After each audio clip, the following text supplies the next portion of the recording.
पठान साहब आ गए, एमआईएम के प्रवक्ता हैं। वारिस साहब ये बताइए, समानता का कानून है यूसीसी, यूनिफॉर्म, उसके नाम में ही यूनिफॉर्मिटी है, लेकिन आपके नेता को ये हेट पॉलिटिक्स लगती है, क्यों?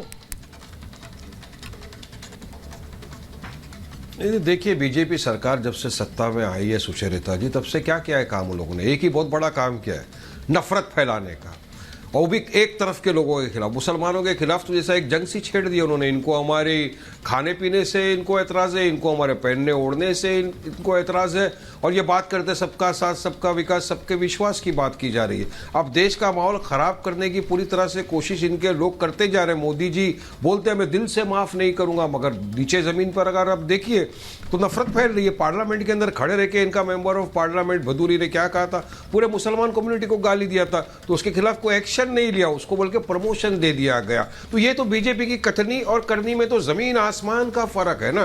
अब हम चाहते हैं कि मोदी जी, देखिए आपका टॉपिक है यूसीसी है, आपका टॉपिक है ज्ञान वापी है, सब चीज पे सब पे वन बाय वन मैं बोलने जाऊंगा सुचरिता जी, टाइम बहुत है अपने पास। अब आप देखिए प्लेसेस ऑफ वर्शिप एक 1991 बनाया था पार्लियामेंट के अंदर ही ना, चर्चा हुई, उसके बाद कायदा कानून लागू हुआ कि जो भी स्ट्रक्चर पब्लिक रिलीजियस मॉन्यूमेंट 15 अगस्त 1947 तक है उसका आप नेचर कैरेक्टर चेंज नहीं कर सकते। तो अब बीजेपी क्यों खामोश बैठी हुई है? क्यों विश्व हिंदू परिषद आरएसएस को नहीं बोलते कि नहीं, आप जो ज्ञानवापी का मुद्दा लेकर जा रहे हो ये उसका उल्लंघन है प्लेसेस ऑफ वर्शिप। तो आपके नेता तो बोलते हैं खुलकर, हमारा तो आज भी चुप बैठे हैं, आपके नेता बोल रहे हैं। मुझे लगता है कोर्ट के जो डिसीजन है उसका स्वागत हमें करना चाहिए। एग्जैक्टली, मुझे ये लगता है वारिस साहब, मामला कोर्ट में, आप तो खुद एक वकील हैं, आप ये जानते हैं कि कोर्ट अगर निर्धारित कर रहा है, आपने ज्ञानवापी की बात कर दी, वहां पर पूजा का अधिकार भी कोर्ट ने दिया है, और वहां पर अगर कोई चीज रोकी जाएगी तो भी कोर्ट के कहने से रोकी जाएगी या अपने आप रोक देंगे? वो जो फैसला है, वो जो सुनिए सुचरिता जी, पूजा करने का जो फैसला दिया है वाराणसी कोर्ट ने, हाँ। उस पर आपत्ति जताई है अंजुमन इंतजामिया कमेटी में, और हमारा भी यही मानना है कि फैसला पर से गलत है, हाँ। क्योंकि ये प्लेसेस ऑफ वर्शिप 1991 का उल्लंघन है। अब 15 दिन पहले उन्हीं जज साहब ने डिस्ट्रिक्ट मजिस्ट्रेट को अपॉइंट किया था रिसीवर के हिसाब से, और पूजा का परमिशन नहीं था तभी। जज साहब जाने के दिन ऑर्डर पास कर दिए, चलिए आपका अधिकार में। ऑर्डर में 7 दिन का टाइम दिया था। वारिस साहब, आप ये कह रहे हैं कि आप प्लेसेस ऑफ वर्शिप एक्ट को समझ रहे हैं, लेकिन जज साहब नहीं समझ रहे हैं। चाहिए ना, प्लेसेस ऑफ वर्शिप एक्ट वारिस पठान समझ रहे हैं, लेकिन जज साहब नहीं समझ रहे हैं, ये कह रहे हैं आप। मैं ये तो बिल्कुल क्लियर है ना, आप उन पर, जज पर, अदालत पर सवाल उठा दो। सवाल उठाने वाला बात नहीं है यहाँ पर। कोर्ट के फैसले से अगर मैं खुश नहीं हुआ, मुझे लगता है कि संविधान के अगेंस्ट है, places of worship against law के अगेंस्ट है, तो मेरा अधिकार बनता है कि मैं उस पर अपनी राय रख सकता हूँ। मैं अपनी राय रख रहा हूँ, और इसीलिए तो अंजुमन इंतजामिया कमेटी सुप्रीम कोर्ट में गई, सुप्रीम कोर्ट ने कहा इलाहाबाद हाई कोर्ट में। तो यूसीसी पर भी अपनी राय रखिए ना। यूसीसी पर मैं पूछ रही हूँ कि मुझे फिर स्टूडियो में आना है अपने मेहमानों के पास, लेकिन यूसीसी पर मैं पूछ रही हूँ, एक ड्राफ्ट तैयार हो गया है वहां उत्तराखंड के लिए, ये ड्राफ्ट एक मॉडल होगा पूरे देश के लिए। क्या आपको लग रहा है कि 2024 के चुनाव के बाद इसे सरकार लागू कर सकती है पूरे देश भर में? आपकी राय क्या है?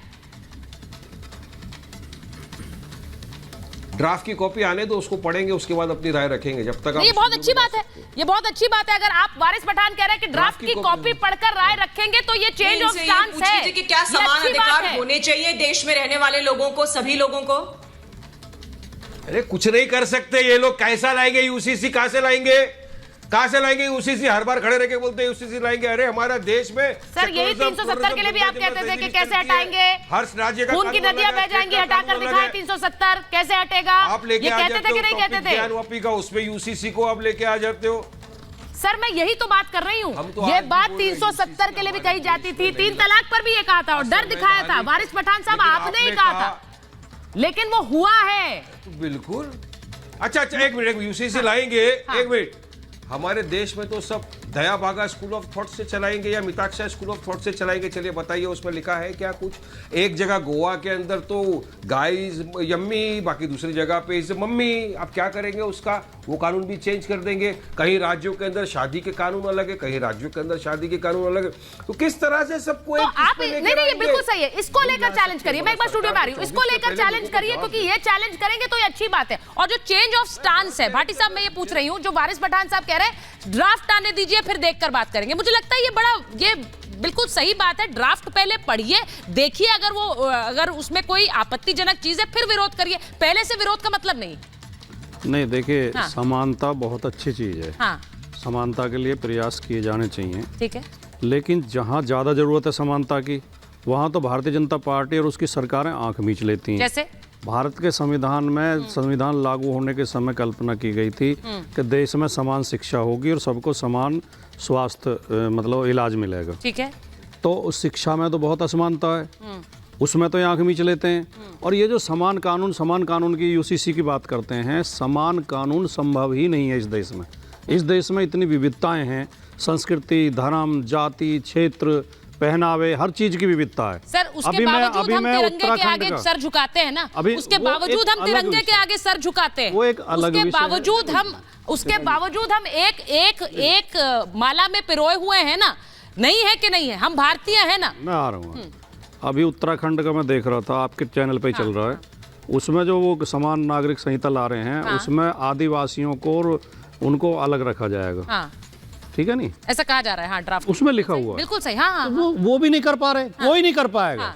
हाँ, ये कहा जा सकता है कि जहाँ समान एक जैसे कानून की जरूरत है, जैसे खास तौर से एक तो अपराध के मामले में, संपत्ति के मामले में वो बनाए जा सकते हैं, शादी के मामले में दिक्कत नहीं है, गोद लेने के मामले में, शादी विवाह के मामले में समानता हो ही नहीं सकती। क्यों नहीं हो सकती है? अरे आपको क्योंकि महिलाओं का हक छीना जाता है भाटी जी, उसमें पुरुषों का कोई वो बात नहीं कर रहा, अधिकार हनन नहीं है, महिलाओं के अधिकारों का हनन होता है। मैं बताता हूँ आपको, मैंने एक बहुत अच्छे लेखक की एक पुस्तक है, भारत की विवाह संस्थाएं, मतलब भारत की वैवाहिक पद्धतियां, ठीक है, मैंने वो पढ़ी।